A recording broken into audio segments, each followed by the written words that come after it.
नमस्ते। आज के इस खास विश्लेषण में आपका बहुत बहुत स्वागत है। हम सब ने कभी न कभी ऑस्ट्रेलिया के उन खूबसूरत बीच, वहाँ के अनोखे जानवरों या फिर उस शानदार सिडनी ओपेरा हाउस को देखने का सपना तो देखा ही है ना? तो बस आज हम उसी सपने को हकीकत में बदलने का पूरा रास्ता तैयार करने वाले हैं। आज महज ख्याली पुलाव नहीं पकाएंगे, बल्कि सोचने से लेकर वहां असल में कदम रखने तक की पूरी प्रक्रिया को बहुत ही आसान और सुलझे हुए तरीके से डिकोड करेंगे। आगे बढ़ने से पहले जल्दी से देख लेते हैं कि आज का हमारा प्लान क्या है। हम बात करेंगे शीर्ष 10 पर्यटन स्थलों की, फिर जानेंगे यात्रा का सही समय क्या होना चाहिए, उसके बाद एक 10 दिवसीय यात्रा कार्यक्रम सेट करेंगे और आखिर में वीज़ा और बजट से जुड़ी ज़रूरी जानकारी कवर करेंगे। यानी प्रेरणा से लेकर प्रैक्टिकल प्लानिंग तक सब कुछ। भाग 1 शीर्ष 10 पर्यटन स्थल। चलिए इसमें सीधे गोता लगाते हैं। शुरुआत करते हैं ऑस्ट्रेलिया के उन मशहूर शहरों से जिनकी तस्वीरें हम अक्सर देखते हैं। सोचिए, सिडनी की वो वाइब्रेंट एनर्जी, वहाँ के ओपेरा हाउस की वो सीप जैसी गजब की डिज़ाइन लिटरली किसी को भी इम्प्रेस कर सकती है। और फिर बॉन्डी बीच की वो सुनहरी रेत और नीला पानी, एकदम रिलैक्सिंग। और हाँ, कल्चरल कैपिटल मेलबोर्न को कैसे भूल सकते हैं। ये शहर अपनी छिपी हुई आर्टिस्टिक गलियों और कमाल के कैफे कल्चर के लिए बहुत फेमस है। यहीं से दुनिया की सबसे खूबसूरत ड्राइव्स में से एक ग्रेट ओशन रोड के लिए भी निकला जा सकता है।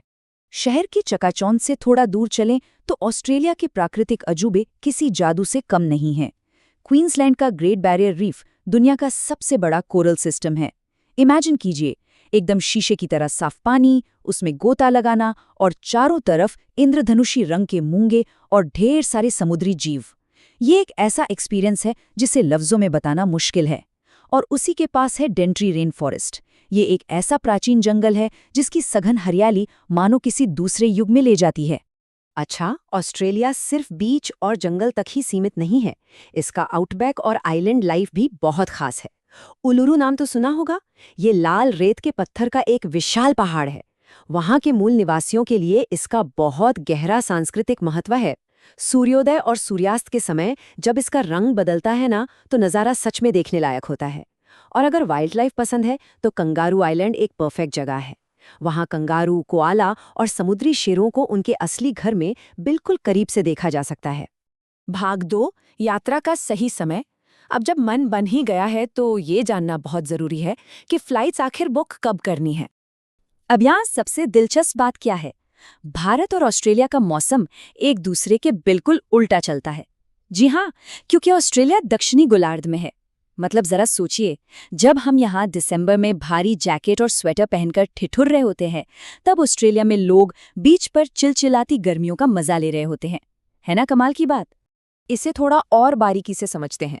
दिसंबर से फरवरी ऑस्ट्रेलिया में गर्मियों का पीक सीजन होता है। अगर बीच पार्टीज और न्यू ईयर का जश्न पसंद है तो ये समय बेस्ट है। लेकिन अगर स्मार्ट प्लानिंग करनी है तो जून से अगस्त के बीच का समय एक मास्टर स्ट्रोक हो सकता है। जब भारत में चिपचिपा मानसून होता है तब वहाँ हल्की सर्दियाँ होती हैं। बजट के लिहाज से ये एकदम परफेक्ट विंडो है, क्योंकि इस दौरान भीड़ कम होती है और फ्लाइट से लेकर होटल तक सब कुछ काफ़ी सस्ते में मिल जाता है।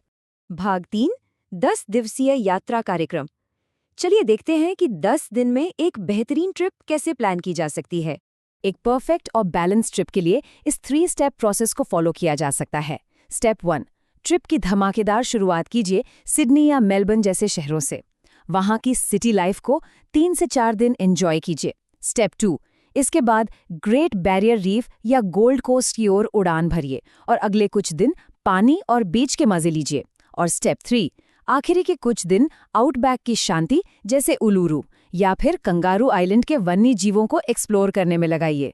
इस तरह का लॉजिकल फ्लो एक लिमिटेड टाइम में मैक्सिमम एक्सपीरियंस की गारंटी देता है। अब ये सब सुनकर एक बहुत ही प्रैक्टिकल सवाल मन में आ सकता है। क्या ऑस्ट्रेलिया जाना हमारी जेब पर भारी पड़ेगा? क्या ये यात्रा किफ़ायती है? चलिए ख्यालों की दुनिया से बाहर आते हैं और थोड़े फाइनेंसेस पर बात करते हैं। भाग 4 वीज़ा और बजट की जानकारी। अब आते हैं इस ट्रिप के सबसे ज़रूरी एडमिनिस्ट्रेटिव काम पर।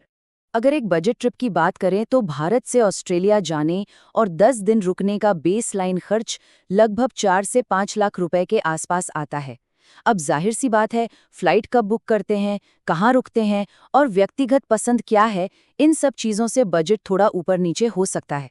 और हाँ, अगर ट्रिप को थोड़ा और लग्जरी बनाना है तो ये खर्च 8 से 10 लाख या उससे भी ऊपर जा सकता है।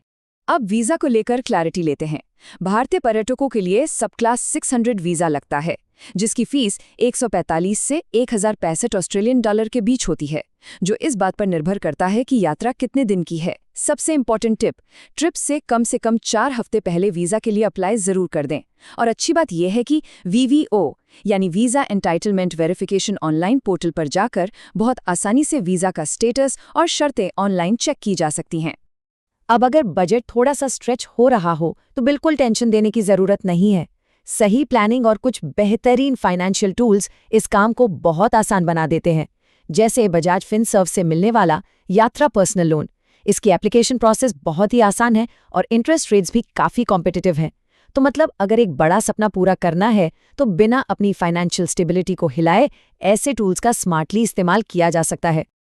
तो लीजिए, सिडनी के ओपेरा हाउस से लेकर ग्रेट बैरियर रीफ के मुंगो तक, मौसम की पहेली से लेकर वीजा और बजट की पूरी प्लानिंग, सब कुछ हमारे सामने है। एक शानदार सपने को हकीकत में बदलने का पूरा ब्लूप्रिंट अब तैयार है। तो आखिर में बस यही सवाल रह जाता है, ये यादगार यात्रा ऑस्ट्रेलिया के किस अजूबे से शुरू होने वाली है? क्या आज ही वो वीजा फॉर्म भरने की प्रेरणा मिल रही है? उम्मीद है कि आज के इस विश्लेषण ने आपको बहुत ही सटीक और काम की जानकारी दी होगी। तो बस प्लानिंग शुरू कीजिए और अपनी सपनों की उड़ान भरिए।